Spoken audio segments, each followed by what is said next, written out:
Miongoni mwa mawaziri wanaoangaliwa sana ni Wanu.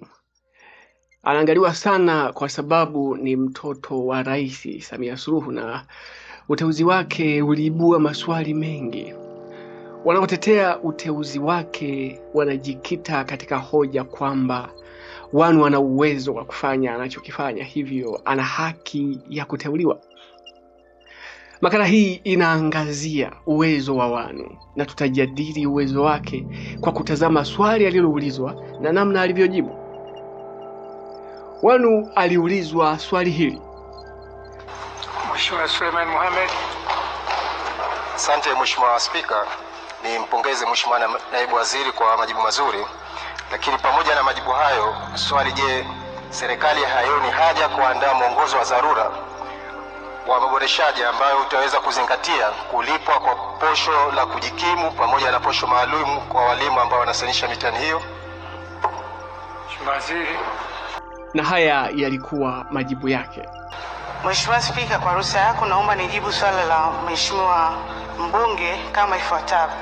Mheshimiwa Spika, serikali imekuwa ikiboresha maslahi ya walimu wanaosahihisha mitihani kulingana na upatikanaji wa fedha, ambapo pamoja na posho wanazolipwa, serikali pia hulipa malazi, chakula, matibabu wakati wote wa kazi. Lakini pia Mheshimiwa Spika, hata hivyo ushauri wa Mheshimiwa mbunge tumeupokea. Sasa turejee katika mjadala. Ukitazama hapo unagundua swali aliloulizwa ni kwamba serikali haioni haja kuandaa mwongozo wa dharura kuhusu posho za kujikimu kwa walimu wanaosahihisha mitihani. Sasa Wanu alijibu swali akasema serikali imekuwa ikiboresha maslahi ya walimu. Lakini pia akiisha kulijibu swali hili kama ambavyo umesikia, akasema ushauri wa Mheshimiwa mbunge umeupokea. Sasa majibu haya ya Wanu yanamaanisha nini? Ana uwezo ama alibebwa? Sasa ukiyatazama majibu haya bila kuwa na mihemuko, majibu haya yanaonesha uwezo mkubwa wa Wanu katika kuchanganua mambo. Kwanza, anaeleza bila kumpinga muuliza swali kwamba serikali imekuwa ikiboresha. Muuliza swali anasema serikali haioni haja ya kuboresha, maana bila shaka haijaboresha. Sasa hampingi kwamba hapana, si kweli, huo ni uzushi, huo ni uongo, acha uzushi, hapana. Anamjibu bila kumpinga kwa maneno machache tu. Serikali imekuwa ikiboresha. Lakini sehemu ya pili anasema tumepokea. Jibu hili tumepokea. Tumepokea maoni yako. Jibu hili linampa Wanu sifa hizi.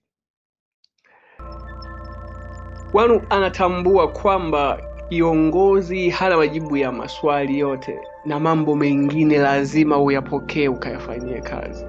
Huyo ndio kiongozi. Lakini Wanu ameamua kumpa heshima muuliza swali. Muuliza swali kapewa nafasi ya kujisikia kuheshimiwa, na hii pengine itampa hamasa ya kuuliza maswali zaidi.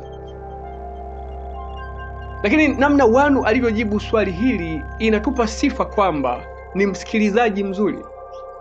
Amejibu swali kama namna ambavyo liliulizwa. Kwa hiyo inaonyesha ni msikilizaji mzuri sana. Lakini Wanu anatufundisha jambo moja. Kiongozi hatakiwi kuyakataa maoni, bali anatakiwa kutengeneza nafasi nzuri ya maoni hayo kusikika. Kwa hivyo ukitazama kile ambacho kimetokea na namna ambavyo amejibu, ni maneno machache ambayo yanamridhisha kila mmoja.